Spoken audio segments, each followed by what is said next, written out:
Hey, good morning, guys. Good morning, Sagar. So, how's it going? How's your Sunday morning? All going good, just pouring. Yeah, absolutely. The weather is pleasant. Very pleasant.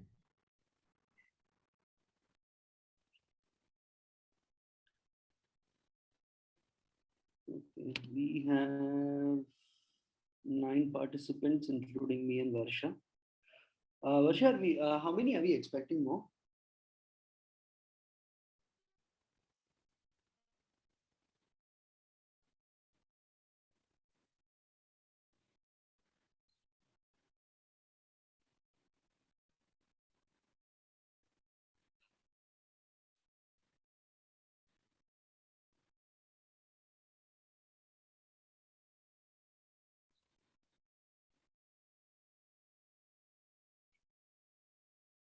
Okay, I think, guys, we can get started. Yes. Thank you, Varsha. I was thinking about it. All right, let me share my screen with you guys.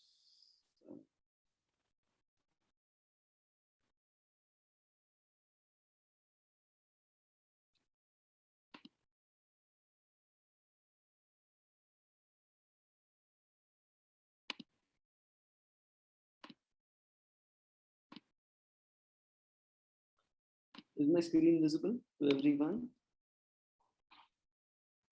Yes. All right. Great.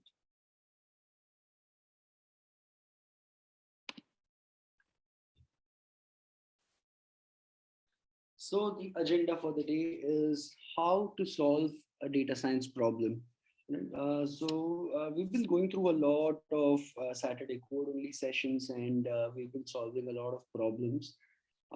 But getting an understanding of how an end-to-end data science problem is solved is really important. That's because there are a lot of other pieces which normally you don't get to work on, during our sessions in the classroom. So these things you normally encounter during working in production environment, but it is still good to have some information about it beforehand, so that when you're working, it doesn't come to you as a surprise. So for people who don't know me, I'm currently working as an associate product manager for data science and NLP in episodes. So this year I was moved into product management. Prior to this, I used to work as a data scientist. Now I moved into the management role. And yeah, my core expertise these days has become healthcare. Though prior to this, I've catered to several industries like logistics, banking, and a couple of manufacturing companies as well.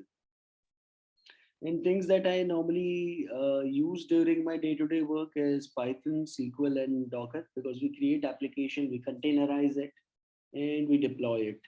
And SQL is used for when I say SQL, we rely heavily on MySQL. So MySQL is something that we use heavily for saving all our production data.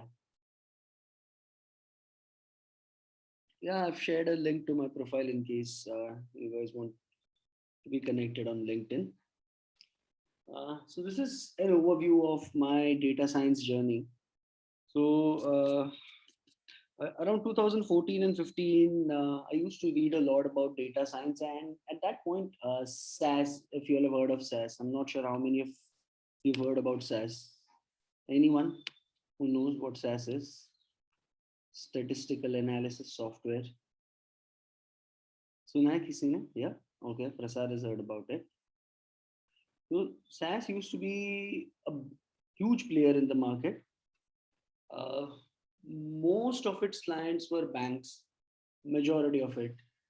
Even today, there are many banking companies that rely on SAS. Uh,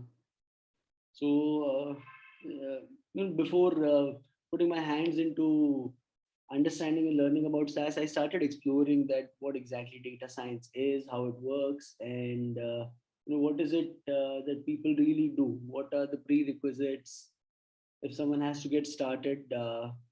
What should be done And are there any concepts which I may have forgotten that needs refreshing? So it all started with that research in around 2015. So in 2016, I started taking up all the free courses available on the internet, and then I joined an institute. They were very good at their Google Ads campaign, and the counselors were very good too. I joined them, and ultimately the outcome was useless because I couldn't learn much, and the kind of jobs that I was offered was like data entry work, sometimes like a full time a front end developer. So obviously that was one of a very bad experience when I started with. And then in 2017, I joined Grey Atom. I was, in fact, one of the first students. So I used to be a part of a lot of meetups, and Grey Atom's Datagiri meetup was one of them. So I used to attend that regularly. There were a couple of other meetups then. I believe Data Economy was one. So I used to be a part of all those meetups, build my network, understand people who are already working in this domain, understand what they do. I used to talk to them about what is it that is required for someone to be good at the role of a data scientist. And then after joining Grey Atom, I guess that 1 year it was very difficult time for me to manage both my personal life and work life, because I used to spend extra 2 to 3 hours every day learning things, because programming was new for me then. So in 2016, I did a bit of programming. That is when I started with all the free courses. But before I joined Grey Atom, and when I joined Grey Atom, I realized that the level at which my programming was horrible, because I started off in 2016 from all the free resources. And yes, obviously they teach you what the syntax is. They'll make you go through some videos, give you some toy sets to practice on, but it's not really enough. So when I joined Grey Atom, we had a very nice trainer for Python. It was Mr. Deepak Angrola. He used to work for CoverFox then, so he was our trainer for Python. And then Rohit Ghosh was our trainer for machine learning.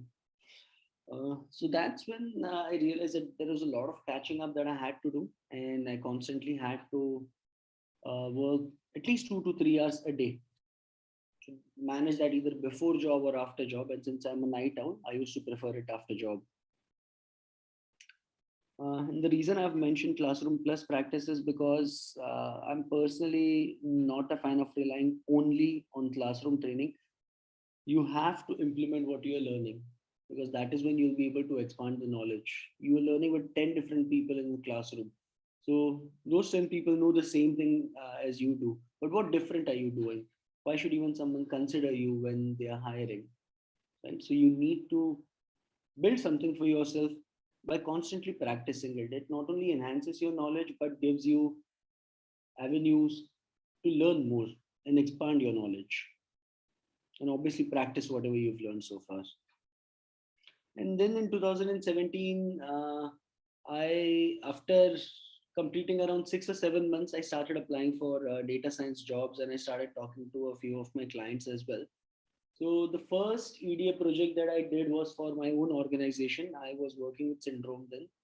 So I built a nice EDA project for them uh, to help them understand their sales pipeline, that what are the kind of clients and what are the probable time periods in which they buy. Now, there are a lot of salespeople who will talk about this with their own experience, but to put this thing across in a documented manner in front of the management and making it a standard operating procedure requires some effort, and you have to show evidence. So that is what I did with that EDA project. And since I used to tag along with a lot of sales guys, and I was a part of a pre-sales team, I used to design backup and storage solutions for a lot of clients. So I was in touch with many of them. So one of the clients, he allowed me to work on his data, and they really wanted to understand that when it was a manufacturing company, they had a lot of manufacturing systems, and they used to pull out data through sensors.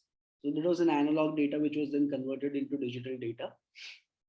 and they wanted to understand that when will a specific machine go faulty.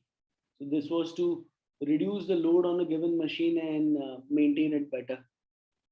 So that was a simple model which I built for them. Obviously, it was not meant for money, but it was for me to practice and for the client to solve his problem. So that was a mutually beneficial alliance. And these little projects, so this was one of the projects, the biggest one probably when I was learning. But there were a lot of little projects that I kept doing. I kept talking to my clients and I convinced them to at least give me a small data set to work on so that I can practice myself and also help them. And all this experience helped me land a job finally in 2018. And that is when my journey of working actually as a data scientist officially started. So I started off as a data scientist one, then moved to data scientist two, data scientist three, and now I'm an associate product manager for data science and NLP. So that's my journey so far. And I'll also tell you about what Episodes does and what are the use cases that I work on. So what we do at Episodes is cater to risk adjustment and health risk assessment segments of the healthcare industry. Uh, so these days, if you get hospitalized, there is a lot of paperwork that insurance company will ask you for, and one of them is a discharge summary. So that contains a lot of information about the diagnosis, the treatment that is given to you, the medications that you are on. And for every diagnosis, there is an ICD code. It's called as International Classification of Diseases. So let's say अगर आपको diabetes हुआ है, there is a code for diabetes. If you are diagnosed with, let's say, some kind of jaundice or maybe a viral infection, there is a specific ICD code for that. Now, this medical code is then used by the insurers to calculate the risk. So they aggregate the overall data, calculate and assess the risk, and design their premium and policies accordingly. Insurance is all about risk management. So when today an insurance company tells you that if something were to happen to you, you pay a premium of 30, 40,000 today, but we'll give you 50 lakhs. So how do they do it? They manage the risk and they manage a lot of money. It's all about managing the risk properly, taking the calculated risk. So this data is in turn used by the insurance companies for risk calculation, risk adjustment purposes, and obviously the regulatory and the government authorities, they use this to monitor the overall health situation. So a lot of healthcare data that is openly available comes through this. So we've got a lot of product lines which are based on risk adjustment and health risk assessment. And one of the key product areas, or rather the revenue drivers of the company, is medical coding. So the medical coders, they get the medical chart, all the paperwork that you submit to the insurers, that is received by these medical coders as a PDF file. And they go through the PDF files and capture medical codes out of it. So there are certain interesting use cases that we work on. Some of them are chart routing, which means if I get 5,000 charts today, then which chart should be given to which coder? So depending on the experience and the skill set of a medical coder, we give the charts accordingly. So we assess the complexity of a chart and we give it a rating. So more complex, more lengthy charts are given to experienced and talented coders, and the ones that are less experienced or who make a lot of mistakes are not given such complex charts. Not all of them, but there is a certain amount of distribution because we want to distribute the load evenly as well. Then the next problem, this is something which I'm personally, these one, two, three. These three problems I have built from the scratch and they are all in production. So I will talk about, I'll talk more about that in depth. Then there is a medical code prediction. So this is automating the finding of diseases and then predicting what is a possible ICD code for a given disease. So right now, I'll give you guys an overview and then I'll talk about what each of these use case does. Then there is a problem statement which is related to report boundary detection. Now today, if you get uh, now we deal with a lot of data from the US. So it's a US based healthcare firm. So all of our data that comes is for the US patients. Now for the US healthcare firms, these guys have an insurance card. They don't pay cash over there. So you go visit a doctor, you don't pay cash, you pay your you use your healthcare card because you pay premium for it every year. And then insurers are reimbursed by the government. That's how it works. So every visit that you make in a specific year, so let's say in 2020, you visited a doctor 10 times, then you visited a hospital twice. So all these interactions are captured and they are sent across to these medical coding companies to capture the medical codes. So we get a lot of charts like this. Now, in a given chart, we will have details about, let's say, 25 or 30 or 10, depending on the number of visits the patients have had. So it could be any lab visit also. So we have to identify where does a specific report start and where does it end. So how many reports are present in a given chart and how do you find the boundaries for those reports? Then the next problem that I worked on was identifying section headers and mapping correct diseases to a given section. So if you've seen a resume, you normally divide your resumes into separate sections like overview, then there is academics or educational qualification, then there is certifications, then there is work experience. So these are all section headers, and everything that is below a given section header is a representation of that section. So below work experience, you would normally write things related to your work experience. So what we do here is identify the section headers and then the diseases that we find from all the medical charts, they need to be mapped back to the correct section header. So for example, there is a section header called as patient education notes, and then there is a section header called as active problems. Now, if a term like diabetes, it comes in active problems, which means the person is actually suffering from diabetes. But if it is a part of patient education notes, which says, in order to avoid diabetes, follow a certain diet. In that case, the person is not suffering from diabetes, but he or she is given an advice or education on how to avoid it. So these things, they have a lot of financial implications on healthcare firms, because if you tend to overcode or undercode, it creates a lot of problems. And uh, healthcare is driven by compliance called as HIPAA. So these guys are always on the radar. So any small mistake that is caught, and they'll be charged millions in fines. I'm not sure if you guys heard about Sun Pharma. They were charged a heavy penalty a couple of years ago. Anyone? Yeah, Pratmesh, you heard about it, right? So they were my clients then. A few of my deals got cancelled because of that. Yeah. It was very bad. It was a bad situation to be in, but it was a hefty fine. I don't remember how much, but really hefty. Yeah. Yeah. So I'm going to talk in depth about this specific problem, the report boundary detection problem. Uh, I've chosen that because it's an interesting problem and a different approach to how data science is used. So how do we approach this problem? So it all started with the problem formulation, followed by feature generation, insight generation. This has got to do with the EDA, experiment designing, model training, evaluation, monitoring, and documentation. So this specific thing, guys, the problem formulation, you have to ensure that you are formulating the problem correctly. Because if you end up formulating something which the business doesn't need, you will waste everyone's time.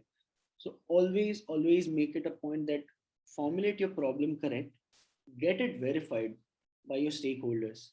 So whoever your stakeholder is, let's say you were designing a predictive analytics of who is going to default for on a specific loan. So in that case, your stakeholder would be your credit manager or probably your operations officer. So sorry, once your problem statement is formulated, you need to ensure that both the stakeholders and you and your team are all in consensus. You all have to be on the same page. Next is feature generation. So feature generation works in two ways, guys. One is a domain expertise approach, and second is a discovery approach. Now, in domain expertise, you can talk to people who have already worked in that domain. So for us, it was all the medical coders who were working uh, on those charts. So we used to ask them, how do they identify the report boundaries? What is it that they look at? So basically, trying to augment the human intelligence. What are things that they look at? Do they look at page numbers? Do they look at the logos? Do they look at any specific keywords, or is there a pattern that they are aware of? So one is to collect that domain expertise in the experience, and second is discovering. When I say discovering, is you have a ton of data. Now this is all about text data and image data. We combine both of them.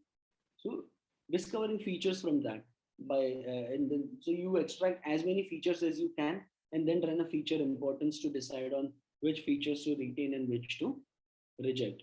So discovering is sometimes, these guys who are working on a specific problem, or rather the business as usual, they will have a fixed way of looking at things. They might have not explored the other things. For example, uh, I'm going to come back to the loan prediction thing. There are a lot of aspects that are considered before approving a loan. So things like what is your income, what is the industry that you're working in. Because if you're working for an industry which is in high risk, then probably banks would be hesitant giving loan to you. And same thing with insurance also. And these days, this all started somewhere around 2014, 15. These days, people ask you for your social profile. So you have to be socially visible. When I say social, it's social networking. So a lot of companies, there are in fact many lending institutions which give you loans just on the basis of your social networking profile. So the more strong your social networking profile is, uh, the chances are that you will get a loan. Has anyone heard of a peer-to-peer lending institute? P2P lending? Yeah. Okay. So a lot of P2P lending institutes, and then there are some institutes that fund these small loans in between 20,000 to 1 lakh rupees. So yes, obviously they are unsecured. So they rely a lot on the social media profile. So ideally, it's a way to understand that does this person exist socially? What are his or her connects? If the biggest reason for this was skip tracing. So if someone defaults on a loan for the first month, the bank calls you. If you default on, let's say, second month and third month again, the bank transfers your case to a collection agency, which goes on for approximately a year. And after that, if the bank is not able to collect money, or if you're not to be found, there is a process called a skip tracing. So skip tracing is people will try to find where you're hidden. So there are agencies who specialize in that. So there is a company called as LexisNexis. They do a lot of security related stuff, but they also have a division for skip tracing. They will find you. They will use all the means possible, which is why this entire social media networking and how well you are connected on that helps the bank, because they will get in touch with people and through them they will get in touch with you. So this was a kind of risk adjustment for the unsecured loans. So these are the features that gradually people discovered after a period of time, that how do you utilize it. Or else normally in a loan application people will ask you for references कि भाई एक दोस्त का नाम बताओ, एक colleague का नाम बताओ, एक भाई का नाम बताओ, बहन का नाम बताओ. They used to ask for those reference details, but they could be right, they could be wrong. So this is where your feature generation comes into picture, and then insight generation is all about your EDA. This is where you will be spending most of your time, and I recommend spending most of your time. So in insight generation, you first uh, check whether your hypothesis is true or not. So let's say during a formulation and feature generation, you come to a hypothesis that a specific feature has a maximum impact. So you validate it in your insight generation. You do an EDA to understand that is this specific feature really impactful, or what are the other features that are contributing.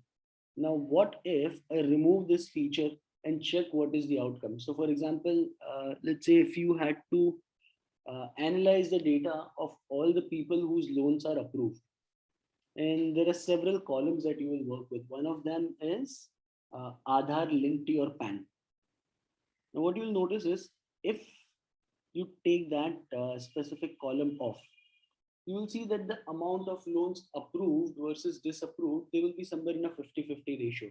But when you say Aadhaar linked to PAN, you see that suddenly people who have their Aadhaar linked to their PAN, the overall ratio increases because you have a historic data, right? So from that historic data, you'll be able to understand that, yes, this could be one of the factors that is influencing. So during EDA, you will realize and gain a lot of intuition about the data and also your business. So from a business perspective, it means that linking Aadhaar to your PAN is very important because that verifies your profile. Then model training, this is all about designing experiments and creating a pipeline. So once your data is ready, then you have to just run it through a pipeline of several machine learning models and then decide which one works the best for you. And the one that performs the best, you can then perform an intense hyperparameter tuning on it and finally deploy it. So you have to work with specific metrics. You need to establish a baseline first. So when you design an experiment, the first part of your experiment is to design a baseline model. So what is a baseline model? That you take in the raw data, convert your string into float or integer, which is required for machine learning model, pass it through few models, and find out the model which is giving the best result. Use that as a benchmark. Now, whatever you build next, whether it involves feature engineering, feature selection, or probably hyperparameter tuning, it has to perform better than your benchmark. Now, again, even benchmark cannot be anything. You cannot have a benchmark model with 25 or 30% accuracy. I mean, a coin toss would work better than that. So there has to be a stipulated or a very specific target that you need to work towards. And this will again come to you during a problem formulation when you discuss with your stakeholders. So you have to identify what is the kind of impact this problem that you're working on has on your business, and what is the accepted level of accuracy or precision or any metric that you're working on that you want. And then obviously, once you've done the training, you evaluate the performance on a blind set and keep monitoring the model. So once you've done it, you have to create a dashboard wherein you can assess the performance in near real time. So you predict, and then as and when people start working on the data, we will get the actual outcomes. You compare your prediction with the outcomes. And the moment you see the performance of your model is dipping, it is time for you to retrain and refresh your model. So normally the life cycle of a machine learning model, in the lifespan is around 6 months to 1 year. After a year's time, you have to retrain it on the data because as your business changes, the data will also change. A machine learning model trained on data which is 2 or 3 years old is not necessarily going to work currently. And document everything, guys. Documentation is very important when you're working on a team.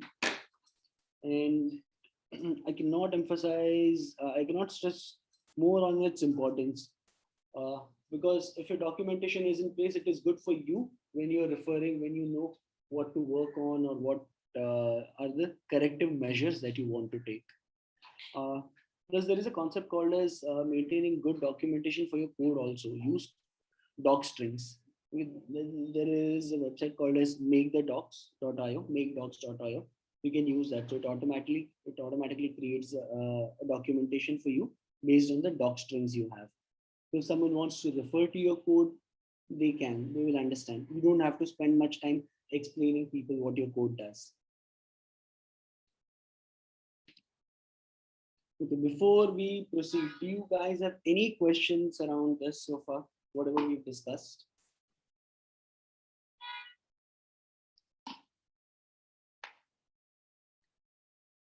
Yeah, Prasad.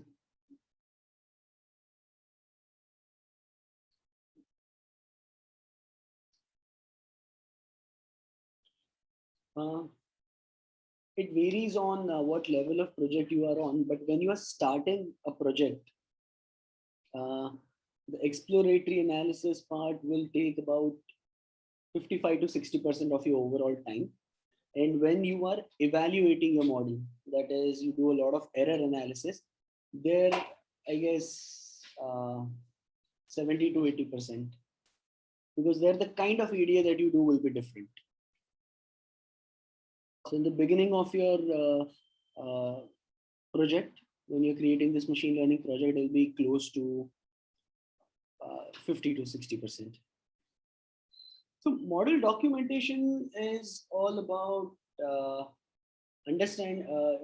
it's writing down what are the steps that you have taken, what is the data that you're referring to, how did you fetch the data, what are your model parameters, what is it current performance, how is it being monitored. That is what your model documentation is all about.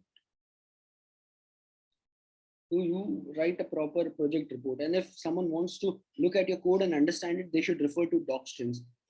No one should have to come to you for asking for your help. I mean, you can help, but obviously for understanding, you should always have a good set of documentation.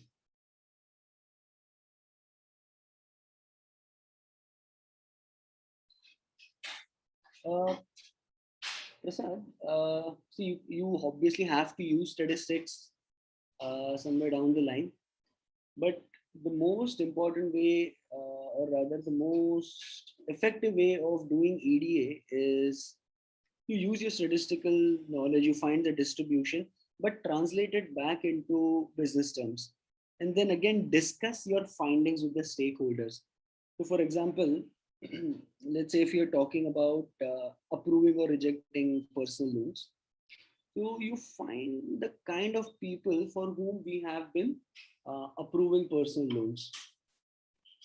Okay, and then you can discuss with your stakeholders that this is the kind of demographic. So let's say we are targeting people with in the age group of 25 to 40 with a specific salary range and who work for certain industries.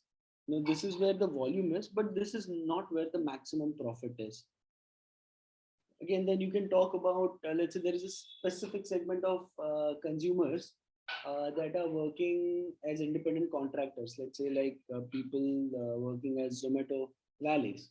So even they earn around 40, 45,000, and providing them a loan of around 1 to 1.5 lakhs is within a prescribed risk limit. And if we are able to offer them a higher interest rate against an unsecured loan, because people usually prefer employees with a full-time job, then this is where we can grow a profit. And this is another demographic. So always discuss your findings with the stakeholders. Absolutely, Prasad. See, whatever you're building is for your stakeholders. If they cannot use it, there is no point. You can have state of the art algorithm, you can have your predictions right a lot of the times. But if it cannot be used in production, then that's a problem. Most welcome.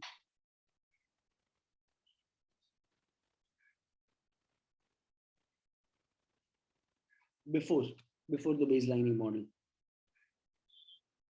And after you establish the baseline model, you should then do the hyperparameter tuning, uh, build a model that can go into production and then monitor it. And after you monitor, you will do a lot of error analysis, basically where your model went wrong. You have to figure out, is it really data or is it the model itself that needs tuning? So here is a typical life cycle of the problem solving process. It starts with defining what your business problem is. So this is where you need to have clear cut established problem statements. You also have to define the success criteria, and you have to translate your business objectives into a data science problem. Okay, your business objectives and data science problems are two different things. This is something which will come to you with practice, but very important. Now, business will come and tell you that I want to use NLP in stock market trading. Okay, CEO को एक दिन मंग के आके बोल दिया. Now, how do you do this? Okay, NLP से क्या होता है? NLP is natural language processing.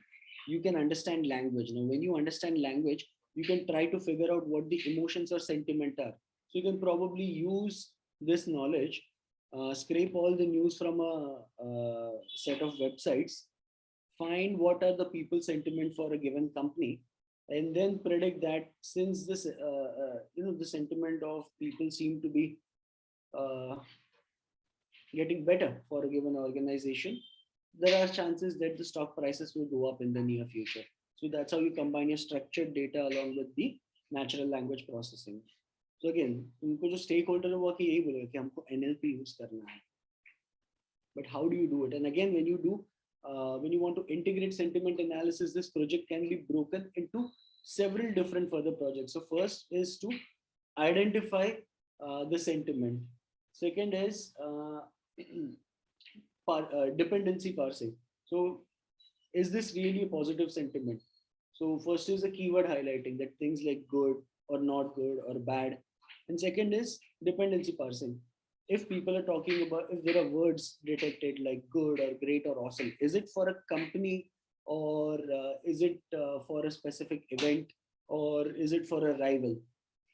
Then again, you have to identify sarcasm. Sometimes people write awesome and great in sarcasm. So there are several different small or sub projects that can be a part of your overall machine learning project. So you have to be good at planning and breaking things down into smaller units. So this all comes as a part of your problem definition. And again, always involve the stakeholders. Now mapping a machine learning business problem to your machine learning problem. So this is where you break down your problem into smaller pieces and then identify that how do you want to approach every single sub project. Now, sometimes things can be as simple as an EDA or just writing a rule. And sometimes things can get overly complex where you have to use machine learning or deep learning models to identify what the outcome could be. Then comes the data preparation phase. And in data preparation phase, you perform your overall, data pre-processing tasks. So pre-processing is basically cleaning the data, standardizing the data in the format that you want. You may not have all the data at single place. So data could be in different sources. For example, if we continue talking about the stock market prediction, the companies can have several tables within a database. There will be one table for companies. There will be one table for past performances. There will be one separate database altogether where the business analysts write their findings about a specific company. They give their credit rating. Then there is a set of database which has all the latest news articles. So you combine data from several sources, and then you define a structure that this is how I want to. This is how I want my data to be. So you pre-process the data and then bring it to the structure that you want it in. And once that structure is in place, and you also have to obviously apply some sort of standardization and transformation. So for example, you may have news about a company which is in Spanish, but you don't want different languages. You build one model for English, so you translate everything from Spanish to English and then work on it. Example, if you're dealing with currencies, now there could be a lot of currencies, and if you're in India, you may want to standardize everything into INR. Or if you're dealing with global community, you may want to standardize everything as euros or US dollars. So you also have to define what are the standardization units that you're working on. Then comes the exploratory data analysis part. This is where You understand the data, and you'll get a lot of intuition and knowledge about the overall process and the business as well. So here you can conduct all your statistical tests, you can do your visual analysis, find out what are the outliers. So one of the most interesting examples of outlier detection is uh, loan for a mobile phone. Now, normally, if you buy a regular mobile phone, it will be in the range of, let's say, 20, 25,000, 30,000. But if you buy an iPhone, it will start from 75, 80,000 or so and go up to a lakh and maybe more. So if you look at companies like Bajaj Finance, and if you want to analyze the data, you will see a lot of loans which are given in the range of 25 to 30,000 for smartphones. But suddenly you will see some people with a loan amount of 1 lakh or 1 lakh 20,000. So they are outliers, but they're genuine outliers because the cost of the phone is so high.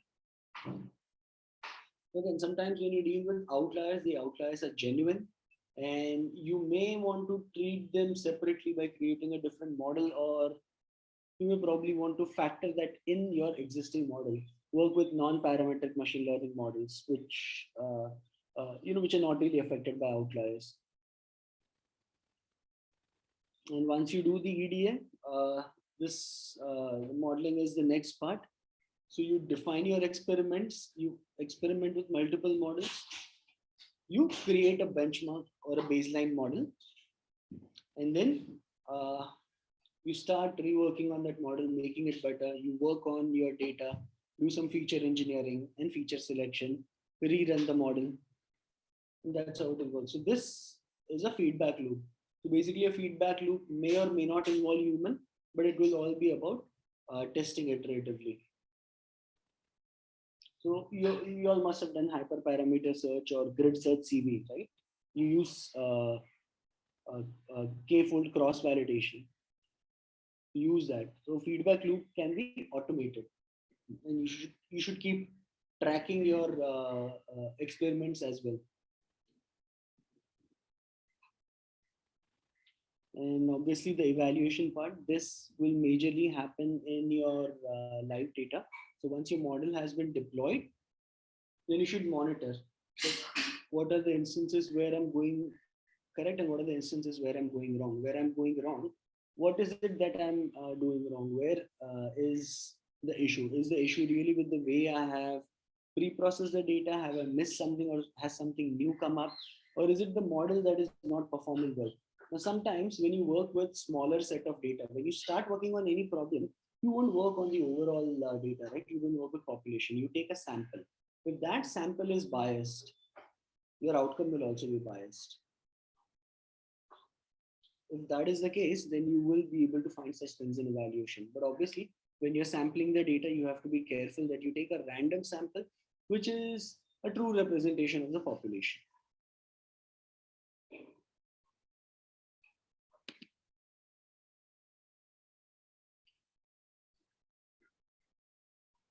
Now, let me talk about my problem statement. What is it that we did and how I approached it?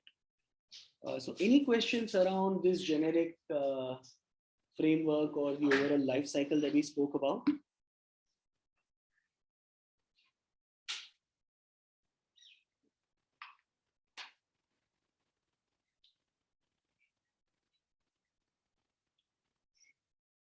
So EDA will help you take a lot of decisions with respect to your feature engineering and feature selection. As far as modeling is concerned, and again, feature selection will also help you understand how you want to set your experiments. So you don't really use EDA for making predictions or writing rules. You leave that to the machine learning models. But feature engineering will guide you on what are the kind of experiments that you should design. What is the data set that you should consider? Is there any data which is redundant, or is there any data which is missing?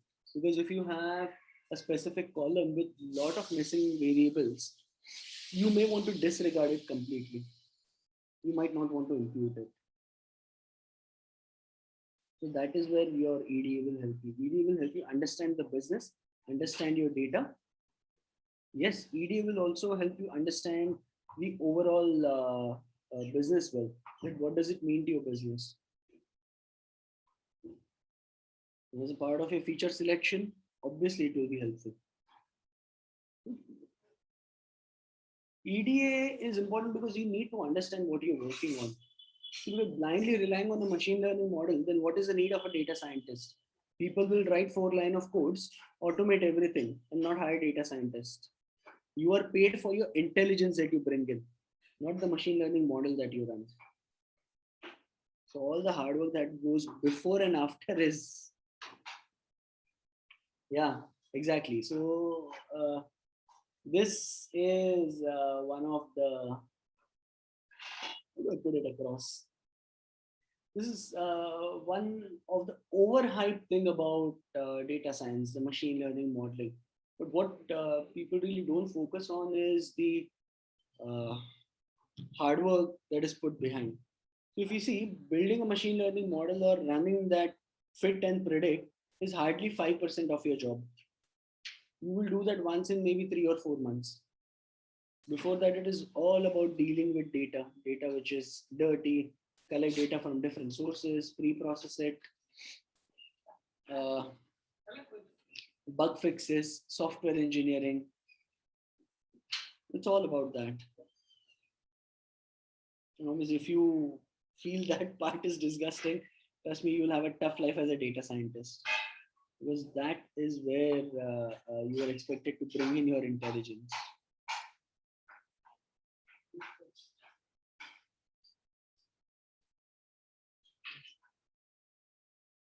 All right, so let's proceed.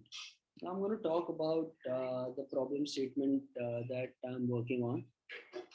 First is to the problem statement is to split a medical PDF chart by encounters present in it. So let's say a patient visits doctor, hospitals, or labs together 10 or 12 times in a year. So all these 10, 12 reports, they will come to us in form of a PDF report. Now this overall chart will have multiple reports in it. So what is the boundary of one given report? So identify the boundaries of a report is what we are trying to do. So example, let's say if I have a 25 pages PDF, so page 1 to 8 is my first report. Page 9 to 20 is my second report. 21 to 24 is my third report.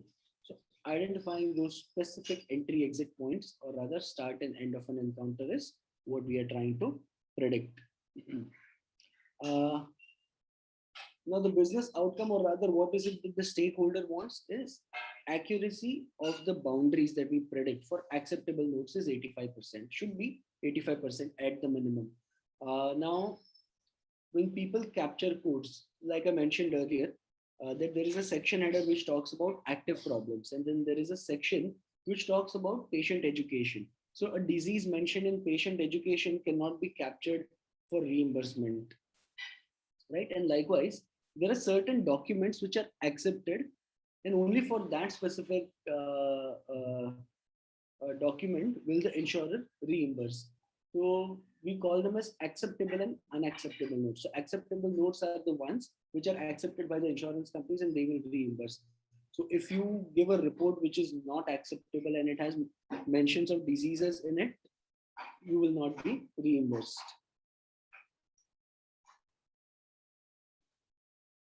So these were our stakeholders, the chief operations officer and the VP of operations, because this, uh, what we are trying to do has a direct impact on our medical coding staff. And we have a total strength of 3,000 employees, out of which 2,700 are medical coders.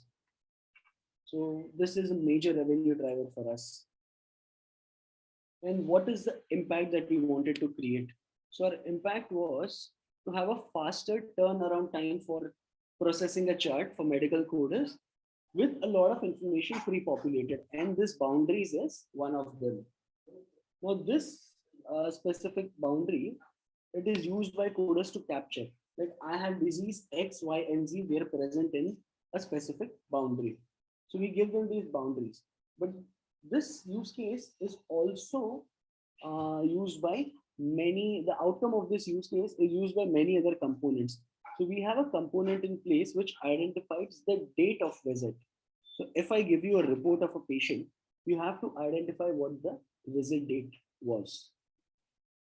Then after that, we run a set of clinical rules, and those clinical rules can only be run on one report. You cannot combine multiple reports to run clinical rules.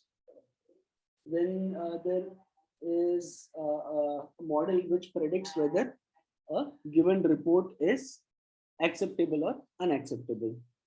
So a lot of other factors also depend on the outcome of the report boundaries. Then we also have a model which identifies the provider or the doctor who is offering service to the patient. So identifying the date of visit, identifying the doctor, running clinical rules, and identifying whether a given encounter or whether a given note is acceptable or unacceptable. So outcome of one model can also be consumed as an input for other models. So here, the outcome of the model that I built is used by coders directly to capture the boundaries when they fill in the actual details, and it is also used by the other machine learning models. So the overall impact it has on the other processes and the turnaround time and how other models perform is highly dependent on this. So you have to weigh how crucial it is and what can happen if your machine learning model predicts something wrong. What is the risk that you carry when you go wrong? So, how did we formulate this and what was our target variable? So, given the surrounding context of a current page, uh, we try to predict the page as the start of a report. So we focus on identifying just the start of a report. So which means that if I have one in that 25-page report, page 1 to page 8 is the first report. So I have to ensure that I identify page 1 correctly as start, page 9 correctly as start, and then the other pages where the report starts as properly, it has to be identified as start. And how do we do that? We need the right set of features and create the hypothesis. So some of the hypothesis that we laid initially. So like I mentioned, that it is always a combination of uh, domain knowledge plus discovery. So we started off with domain knowledge. We spoke to a lot of coders, understood what is the kind of charts that they work on, what are the things that they encounter, how do they identify the beginning of a report. So there are a lot of people who said that the beginning of a report will always have a date and name of the doctor. So we started off with a very simple logic to identify name and the date. We used a few keywords before even getting to machine learning model. So we had a lot of keywords that were present in the charts, but that was only 40% accurate because there were a lot of charts where there are headers. You must have seen a lot of PDF files, right? It has a header. On the footer, you will always have a website information and page number. And then on the header, you will have certain information. So that header had information about the date and the doctor on every page. So because of that logic, every page was predicted as start. Then again, we had to revisit the problem and then identify uh, what do we do? Can we club the pages with the same date? So that was the next logical step we took. Now again, there are accuracy only improved to 45 or 46% because there were cases where there were several visits on single day. So patient visited doctor on day one. On the same day, the patient also visited a lab. There were other lab reports, and then the patient visited the other doctor on that day to consult for a report. So we used to club three different reports into one report because of this combination logic. Again, that did not work out. And then we spoke further. We identified what could be the other features. So then we realized that there are things like patient demographics, the document heading, then there is a page number. So these were certain domain related findings that we could capture. And After that, what we also did is we applied NLP to this. So we created embeddings we created embeddings from the overall corpus, and then every text of the page was converted into an embedding. And then we combined these two and passed it to a machine learning model. So initially we started off with a very simple logistic regression model, and then we moved on to a random forest classifier, and today we are using a few deep learning models because we have apart from natural language processing and the domain knowledge, the structured data that we created out of a domain knowledge, that map, the NLP data, and then we also use the images because we now started identifying where are logos. So if there is a logo present, chances are that it is the start of a report. We combine all of this and then make a prediction that whether a given page is a start or not. So again, it all started with a simple hypothesis that so first set of hypotheses is that presence of a visit date and the name of the provider is enough for us to identify the start of an encounter and should probably give us the desired accuracy of 85%.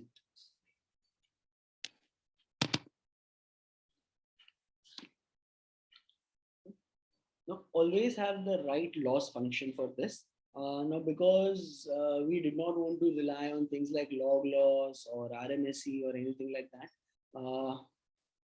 because for us, translating that log loss into the impact it will have on the risk of going wrong was not possible. So we had to create a custom metrics called as missed code rate. So for example, if my boundaries go wrong, okay, if I incorrectly predict a page as start, so my actual report should have been from page 1 to page 4, and I said it is page 1 to 2 and page 3 to 4. They are two separate reports. So if there is a code present on page 3, and because of wrong prediction of boundaries, my other model, so let's say the one which classifies the document as acceptable or unacceptable, misclassifies it as unacceptable, which has actually happened. So we tend to miss the codes. Okay, now the medical codes that usually coders capture, we highlight them. We have a separate NER machine learning model which identifies those entities. So that can go wrong. Now, if a coder does not, or if we don't capture that specific code, ultimately the insurer will be underpaid, and that's a problem. So this is called as undercoding. Or let's say if we combine two reports together, we may end up overcoding it. And that again is a chance of a fraud. Like someone is on purpose trying to find out extra codes to get additional payment. So all of these can lead to a lot of penalties. So which is why we wanted to ensure that we don't end up missing any codes. So missed code rates has to be as low as possible, extremely low. So we came up with this custom metric, and this was supposed to be per chart, and the missed code rate per chart, the maximum that we could accept was 0.5, nothing above that. And the metric to identify how good are we at predicting the boundaries, we used accuracy because apart from start, we also predict the end of a page, and we used to take both the start and end into consideration while calculating accuracy. So my accuracy was ideally matching the tuples, that 4 to 6, 7 to 10. These are the two right encounters. And then if I have 4 to 6 and 7 to 10 in my prediction, then my accuracy is 100%. Now, if I have 4 to 6 and 7 to 9 as my predictions, I'm only 50% accurate. So it's being a little harsh by including two things, but that's how it is. When it comes to production, you will be judged harshly. And algorithm, like I discussed, we experimented with a lot of algorithms. We started with a rule-based system. We then moved on to logistic regression. After that, we transitioned into random forest, and now we are using a PyTorch based model, deep learning based stack. And what are the tools that we are using? MySQL and Python, obviously, because a lot of the metadata about what the chart is, what are the rules associated with the chart, um, what is the date, or rather, what is the region or which provider does this chart belong to? That all details, they are captured in the database. So we extract that data. We use Python for the over entire processing end to end. So whether it is extracting data, manipulating it, pre-processing it, NLP, it is all done in Python. Pandas, this is used specifically heavily during the EDA process because I convert everything into a structured data and do a lot of analysis. And I personally prefer using Matplotlib and Seaborn. It's okay to have static charts, but I create functions. So even if I want to make it dynamic, it works for me. And even if we have to use a dashboard, there is a dashboard called Superset. It is built in Django, which is built on top of Python. So that's Pythonic in nature. We use that. PyTorch for prediction, Pandas, I would say, for EDA, and uh, Matplotlib and Seaborn, along with Pandas for visualization and EDA. PyTorch for our model. And Flask is where we create the APIs and serve our machine learning models from. And the business decisioning is the impact on the RAF scores. So RAF is a risk adjustment factor score. So this is basically the higher the RAF score is for a given chart, the more reimbursement the insurance company gets.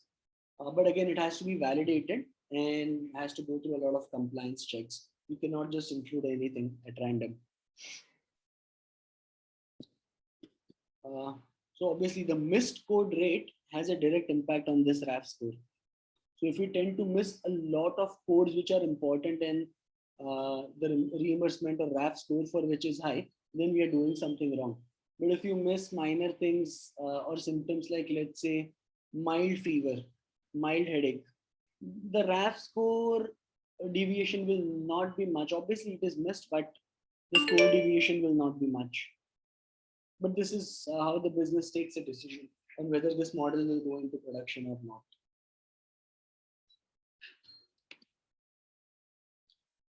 Okay, so talking about skills that help me as a data scientist, obviously in technical skills, I use Python throughout.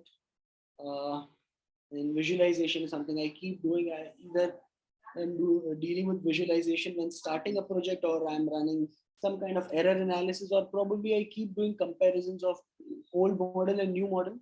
Or what I also do is I also monitor the change in data.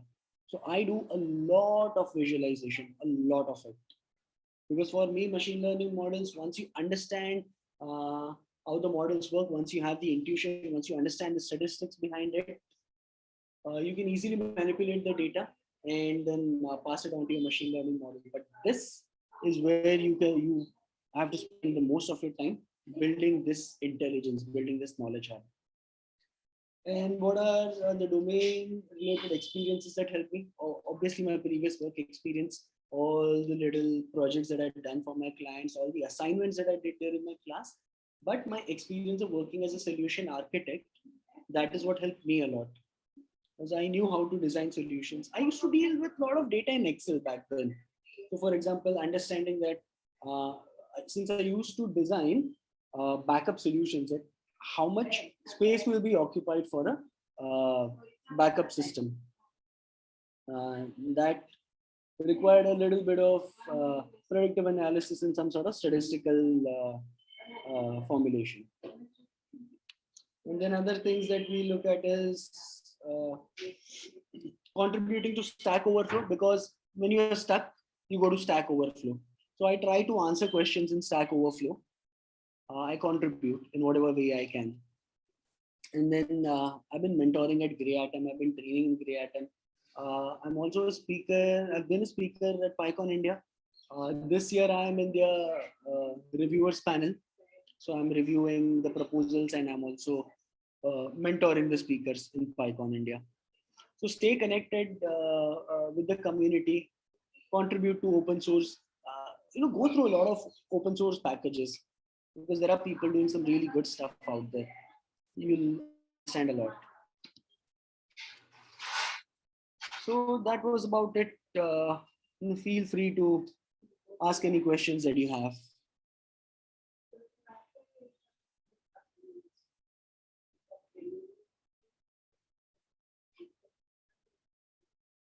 Any questions, guys? Hello. Yeah. Yeah, I wanted to know how, how we can improve our Python programming, because after this almost completing, but I'm still stuck on the codes, and still I have to look for the various sources. Right. So Right. how can I improve on that? So always start working on an objective, and you have to practice as much as you can. So it can be as simple as an EDA or probably a pre-processing pipeline. So take a data set, okay, and then give a target to yourself. So let's say you've got a column of date time. Now you want to transform this column into four different columns. Have one column for year, have one for month, have one for date, and have one for time. Then again, let's say if you want to analyze that, where the highest activity is it at 2 in the morning, 3 in the morning, or is it at 5 in the evening? So you have to ask specific questions to yourself about what is it that you want to do with the data. Now once you have that, once your objective is clear, that is when you know what to do, and then you can code it, because coding is all about logic. But in order to implement the logic, you need to know what the objective is. So work with a specific objective, and again look at what other people are doing. So look at Stack Overflow. Try to follow some open source repositories on GitHub. Okay, so I'll show you how I normally approach. So let's say I go to GitHub, and I am looking at EDA normally. So someone has done an EDA for NLP. Now this person is presented at MNLP, it seems. So yeah, you see, this is a survey data for augmentation in NLP. Now I know this person has used NLTK based on this notes. To go to instead of code, first go to pre-processing and understand what this person has does. So the way they've modularized it, go and visit as much open source repositories as you can. You may not understand everything, but at least you'll understand a few things. Look at how people do things on Stack Overflow and practice as much as you can. Make things modular. Try to convert everything into a function. Okay, and then there is a concept of unit test based.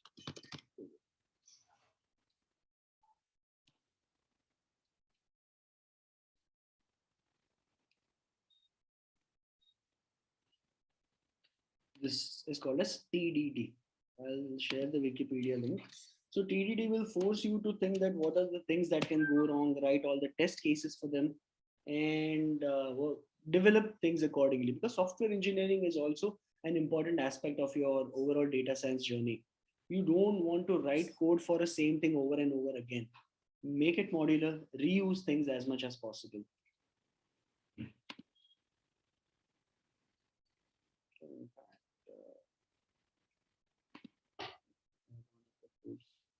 okay, there is nothing here. Sorry, shuffle lines. Yeah, so look at this. There is this very small function called as shuffle line. So what is this person doing here in shuffle lines? So it's opening the text file and reading all the lines, and then uh, JSON. Okay, he's using the random package and calling the shuffle function. So this randomizes the orders of the line, and then he's writing it to a new text file, and then he's also calling this function. And every time you write something, write a note on top of it. Okay, write a note on top of it. So let's say if I were to do something like this, I would probably, write the doc strings as well. So let's say I will write some kind of doc string here. So below this, I will write that it shuffles line orders.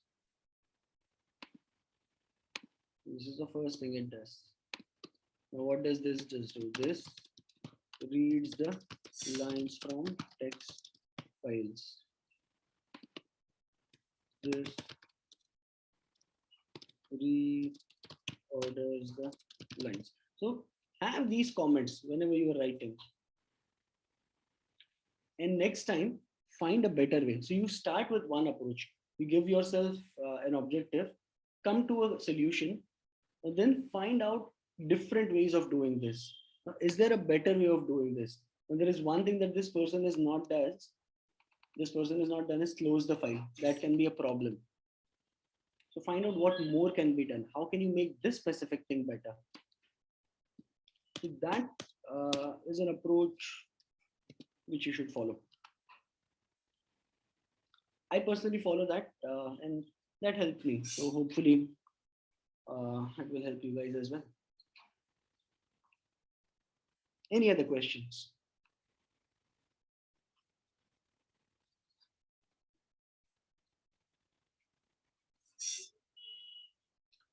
Follow, there are a lot of Kaggle kernels available. So Kaggle notebooks, you can follow them. Or else look at Seaborn's official documentation.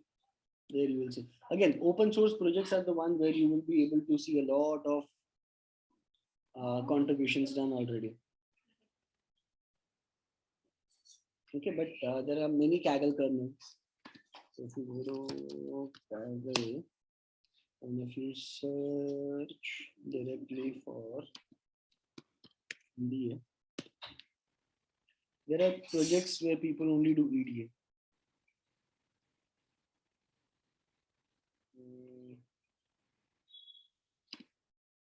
There are many notebooks that are available where people have done only EDA.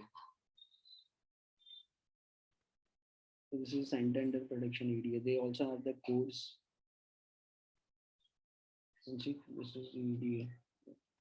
I've done this completely with the explanation. So look at this. These are some examples. You have to export. You have to read a lot. Be active on things like Medium. Medium after a certain views is paid. LinkedIn blogs. Then try to follow all those live free events that are conducted. Grey Atom community, be actively involved. Make a community of your friends. Pick up a problem for yourselves and everyone try to approach that problem. And then you all should discuss what your approaches are. Yeah, it helps. Obviously, it helps.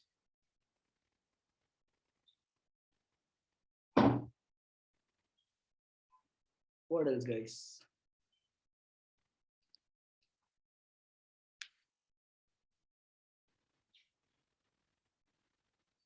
Anything else? Any other questions?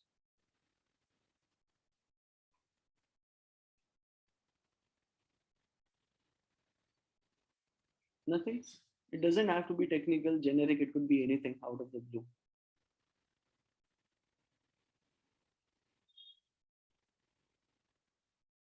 No questions. Sleepy. Sunday morning, subah subah jaldi उठ गए. I woke up Varsha at 6:45 today in the morning.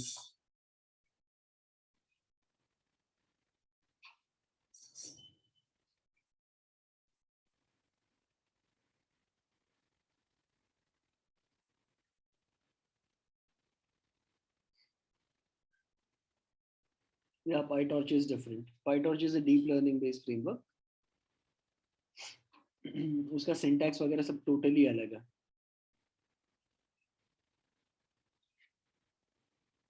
But they have their website. Their tutorials are also on their website.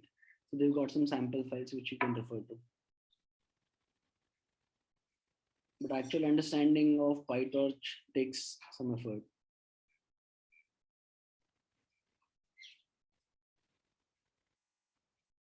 My pleasure, Prasad.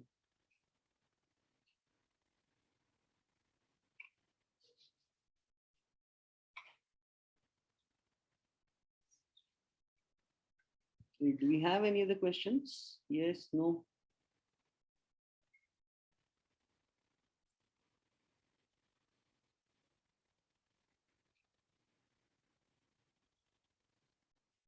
Okay, cool. Well, then thank you so much for your time.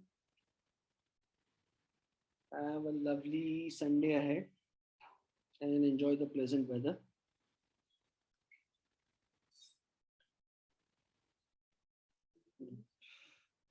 Okay, good luck, guys. Thank you. Thanks, Varsha. It's my pleasure, guys. Have a nice day. Bye bye.